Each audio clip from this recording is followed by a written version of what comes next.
and so far and so on. I mean, how, it's an invitation maybe trying also to, instead of simply say maybe, on these ambitions of colonization had, creating this kind of territories, that now force us, or maybe we can take this as an opportunity to actually create different kind of, even if you like, political connections that can actually create links that are not bounded by nationalism, but in fact are victim or is an expression of the same, if you like, some sort of domination. So I'm a little bit reflecting on this. I don't have, let's say, already a directions, but what I liked very much, it made me realize more the fact that I saw this series of presentations together, somehow that you get a little bit lost if you are still, if one could have changed the names, that could be a description of a village in Libya or vice versa. And I think, I'm just wondering, maybe a question here, if that could potentially somehow also help us to overcome this idea that we are still bounded by the certain kind of identity or nationalism, and therefore trying to bypass, and hopefully one starts to build also solidarities and connections between people that maybe can be looked as in opposition, but actually are rather on the same side of oppression in some ways. So that's what I liked very much, that maybe that could be really a strategy that we can be even more conscious about. How that kind of dislocation of territory might help also to not think anymore that this was simply a national frame and go a little bit beyond that.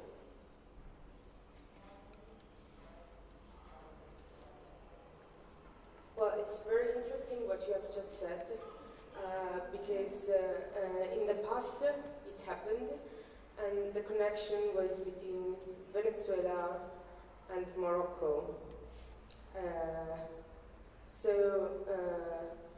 One day, Al-Khattabi, that was one of the most prominent faces in Morocco at the beginning of the 20th century, he founded the first Republic of Morocco. And to do that, to fight against the king of Morocco and to fight against the French domination at the time, he then contacted Che Guevara. And then they met up in the 50s, if I'm not mistaken, and Che Guevara needed to learn the guerrilla techniques that Abdelkrim Al-Khattabi used to found the Moroccan Republic. And that's how he learned how to fight for the independence of Cuba. So, in a way, it's quite interesting, and I think that could happen again. Sorry, I didn't mean to kill the conversation.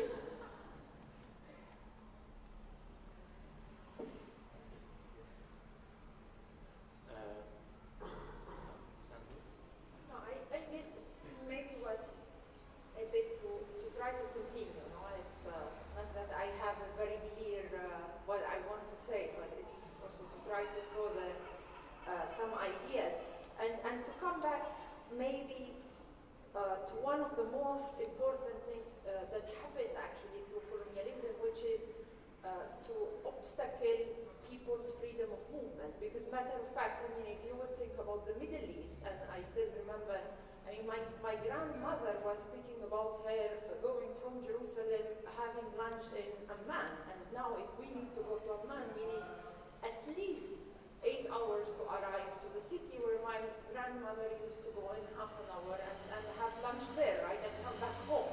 And in that sense, what colonialism did, and maybe this is why a lot of us yesterday was very disturbed about this idea of the end of colonialism, because matter of fact, we are living this on daily basis, and the fact that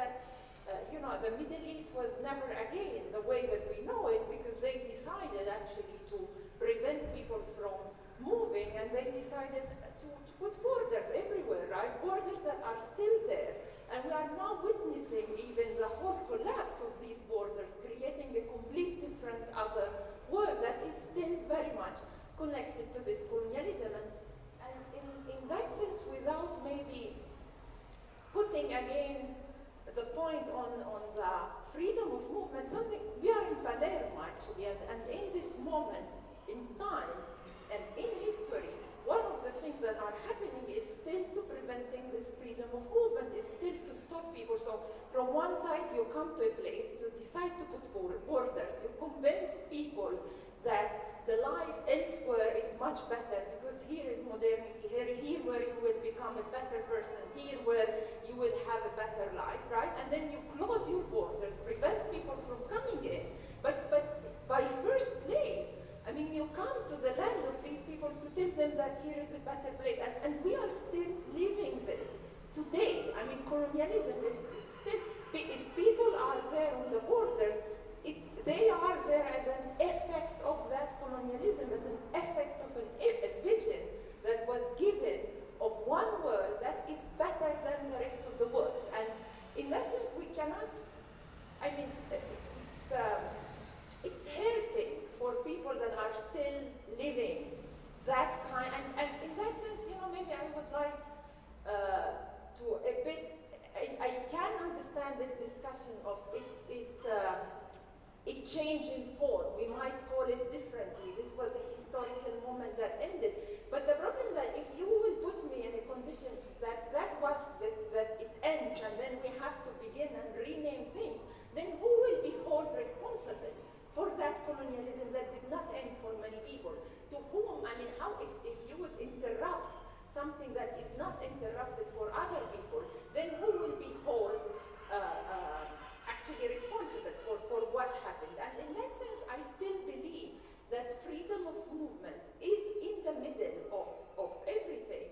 And without understanding how can we connect this idea of, you know, also a bit in all your presentation, this idea of going somewhere else, building for people the way they should be living, or actually in the center of that colonies, explaining to people how the world should look like. It was a way of imposing one way of living, right? It was a way of imposing one, and that it's still alive in many ways, and in many societies, and many societies are still actually dealing with the consequences of this. So I don't know, I'm not sure where I want to go, but certainly I still would like in Palermo to put back the whole freedom of movement as a way to recognize today colonialism and to still think that this is part of an overall project that never ended.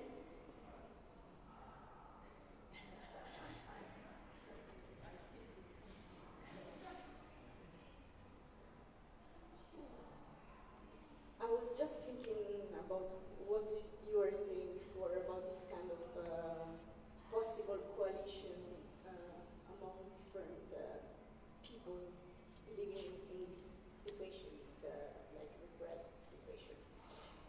In particular, I was thinking about a place that was built in August 2012 in Affile, near Rome. I don't know if you ever heard about this monument, kind of monument mausoleum.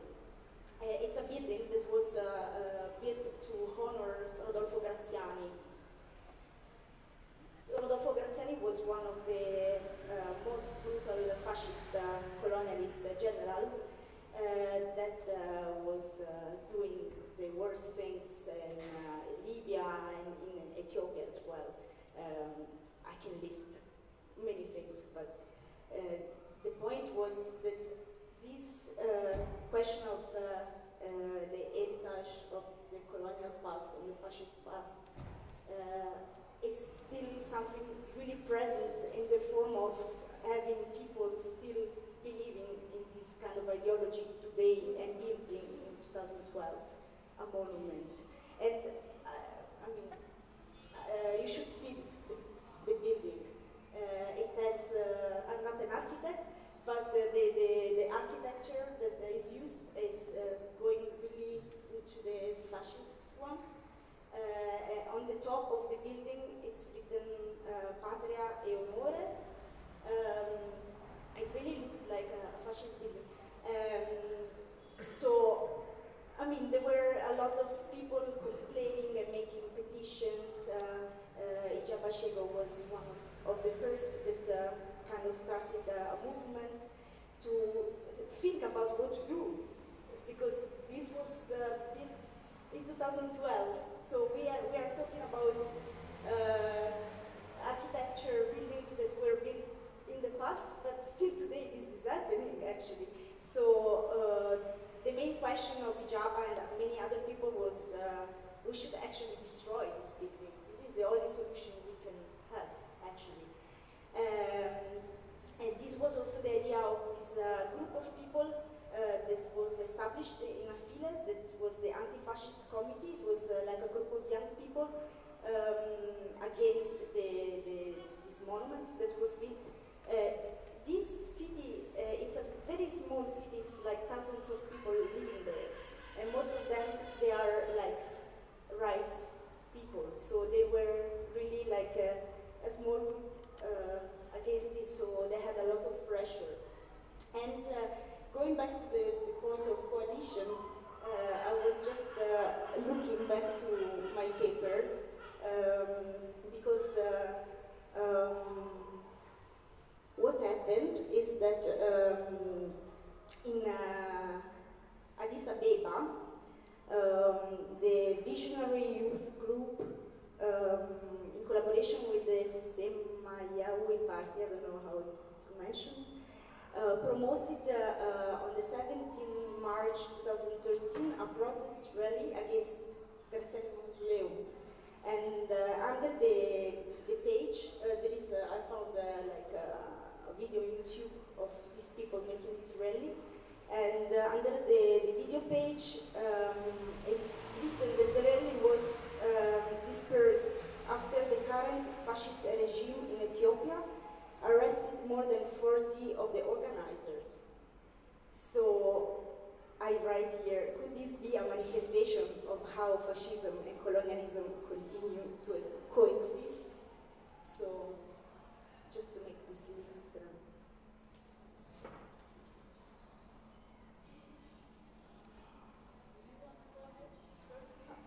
I have a quick response to this. So is that,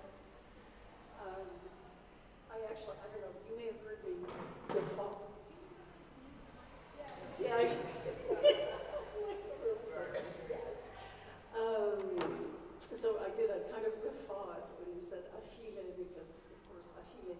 So this is a great example of new monuments, right? And the sort of the scale of things I was mentioning yesterday, and the way I divide these things up. So there are old monuments that nobody cares about. There are old monuments that are still, a little nervous, they're tense. And then there are some new monuments, and that one is actually an interesting one. Have you been? You have. So when I went, I actually thought in the photographs it looked huge, and then I got there, it was like, oh my God, they totally got ripped off. They stole, those people got convicted for taking public money to make this. They spent 160,000 euros on cinder block. That was my first response.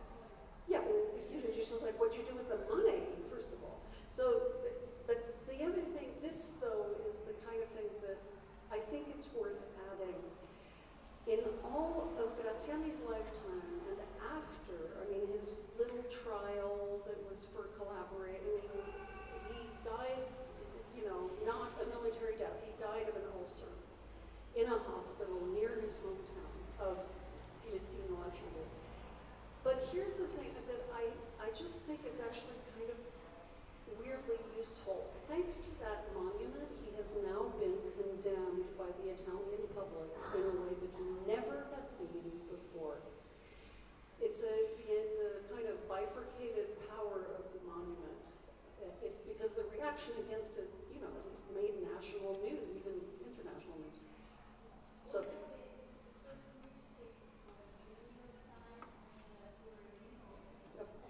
surprise, yes.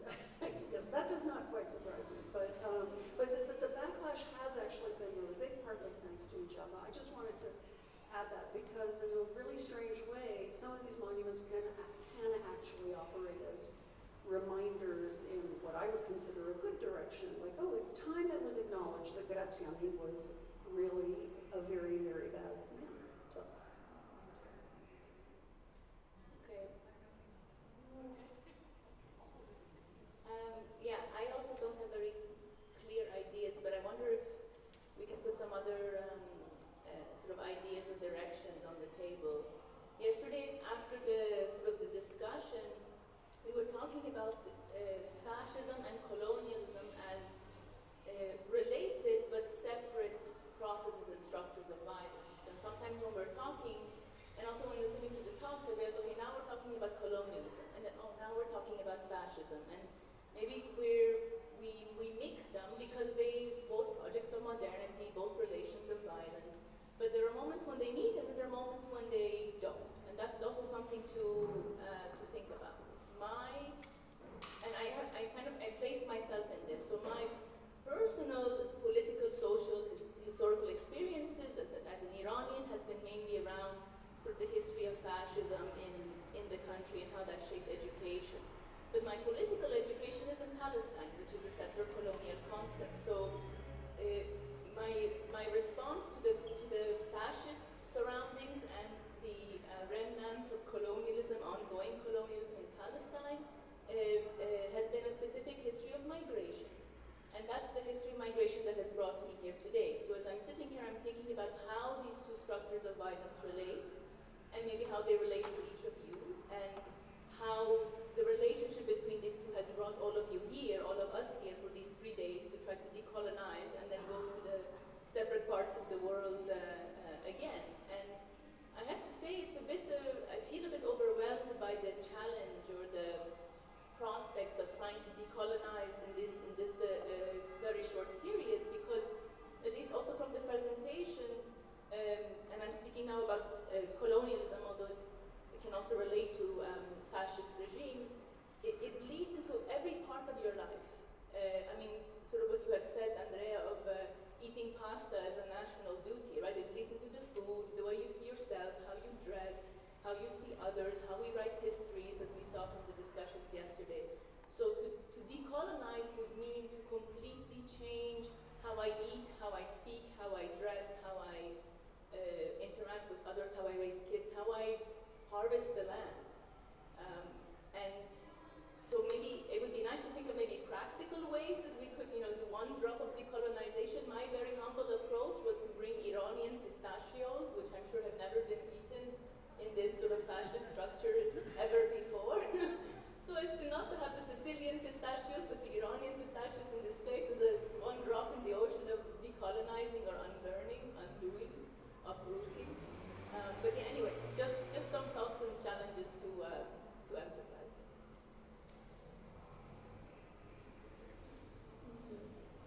I want to add one thing to you, is that why, for example, internal colonization, that's how we call the displacement of this family from Veneto and Sicily and North Italy to the new lands right after the marshes. It's quite overlapping what happened in Libya, because the victims were the families were also victims from fascism, and for them was probably the same if they were in Libya or if they were in the Pontic marshes, because the situation, as you saw from the picture I was giving around, were almost the same. What I missed, for example, in my paper, and it's shame on me, but I'm still working on this, is the counter voices. So what about the Libyans?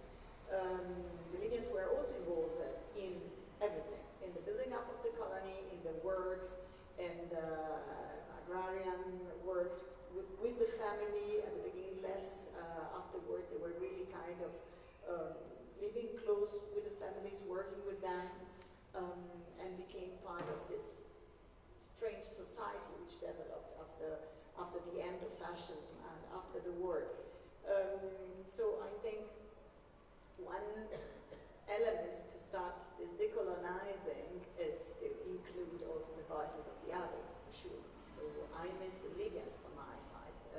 I enjoyed very much your presentation about the songs of the Ethiopians, because this is a kind of the counter voice. And I think for sure I would love and I would need to work much more in this direction.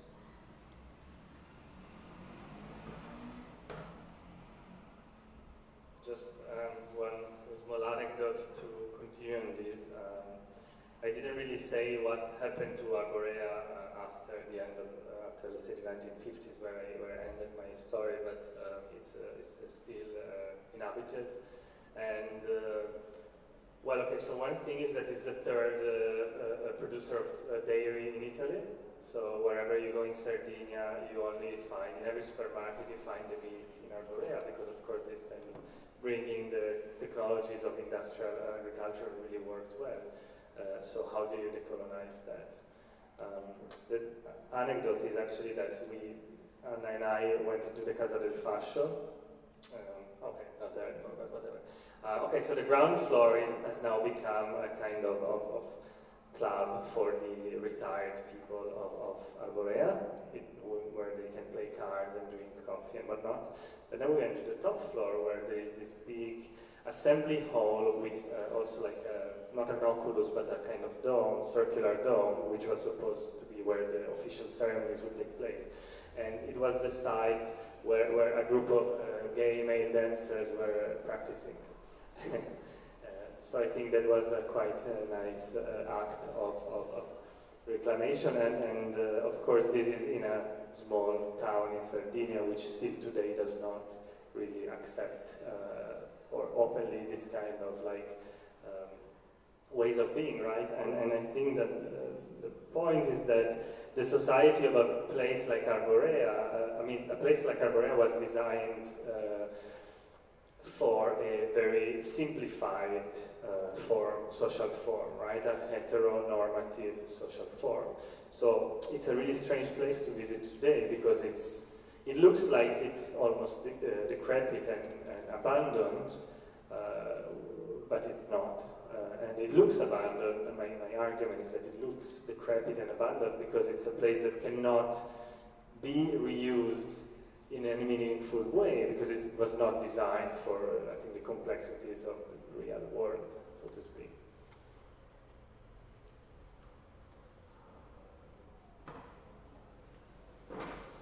Thanks. I was thinking in terms of what Emilia had brought up on the obelisk that would later be returned. But first, I wanted to mention this project that it was a readaptation in Bolzano of a wall, a relief depicting Mussolini's conquests. I'm not exactly of what at this point, but where the words "believe, obey, and fight" were written out over and across this huge monumental fascist building. And the town more recently came up with a competition, an open competition to address this huge relief, really colossal scale building in the center of the Italian part of the town. And the winning competition addressed this with a quote from Hannah Arendt, where they proposed, "You shall not obey," or something like that, which then they translated into Italian, English, and the German dialect from there, and built it onto this relief in neon light. And so it was a really nice way of interacting without destroying, so you have this kind of dialectic going on. Of course, we heard later that Casa Pound objected to the desacralization of that mural, and it never ended the discussion. But what I was going to ask you about wasn't that obelisk hit by a lightning bolt, the one that was in front of Fao, and wasn't it destroyed? I mean, the top part of it was destroyed, so we only returned it to the original owners once it was damaged goods, right? So,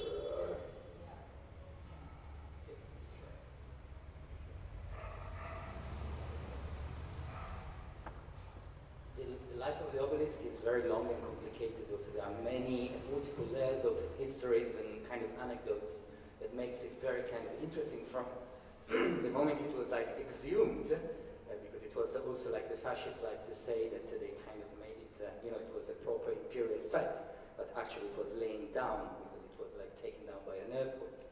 So the transportation started there, and then as I say, there is an episode. But then interestingly, I mean, this should be another work, another discussion also around, because all the process of how you say, like, I missed the word, restoration of the obelisk is something that was coordinated eventually by UNESCO, for example. So there was like a huge discussion around the preservation also, and at the time, like the Under Secretary of Culture, Vittorio Sgarbi, was a kind of saying that we cannot return this to them because they will destroy it. This will be like a conflict area. We cannot do it. So if we are kind of the president of the Republic, I remember at the end of the restoration process, praised the Italian for the excellent fact of technological power. At the time was simply Giorgio Napolitano.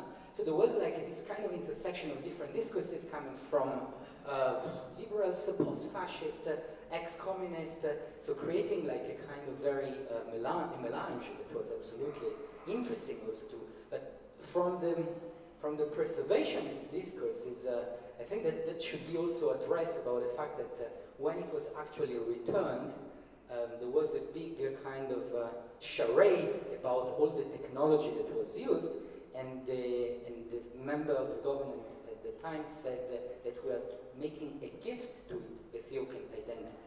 So which also opens up like another, and could be also interesting to see also how all this kind of UNESCO involved, the Italian government, I mean, much more to unpack and kind of. Today I didn't speak about that because I kind of wanted to concentrate locally on the, like as also Andrea said, like staying spatial there. But then of course like there are many other not less important stories and anecdotes, and also the perspective of the Ethiopians, which is something that like belongs to a completely different narrative. What Alemanno, as you said, fashions, it happens all under this kind of recurrent, cyclical, very cyclical.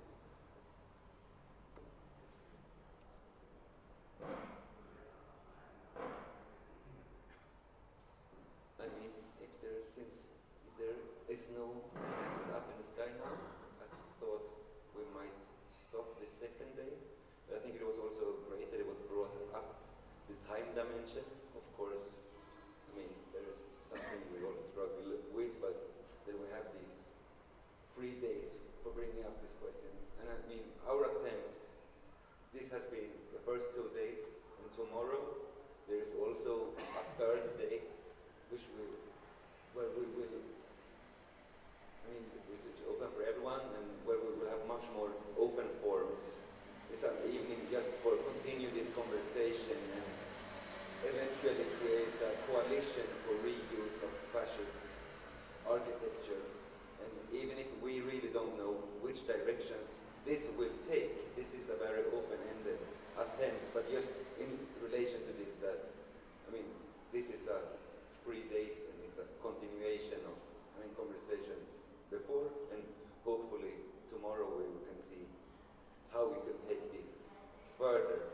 So, I mean, we really hope that as many of you as possible can join us, even for tomorrow evening, where we can continue on this. And as said, that it's a very open-ended evening, so we can take it when we see tomorrow. We will see what it will become. But hope to see you tomorrow again, and thank you so much, all of the speakers, all of everyone that came today.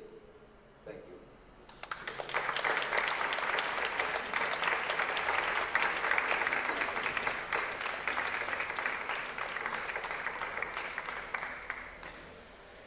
We have to be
fare anche È la venuta una ragazza che è il caricatore. Sì, sì, appunto. Ah, questo qua lo spende. Giusto.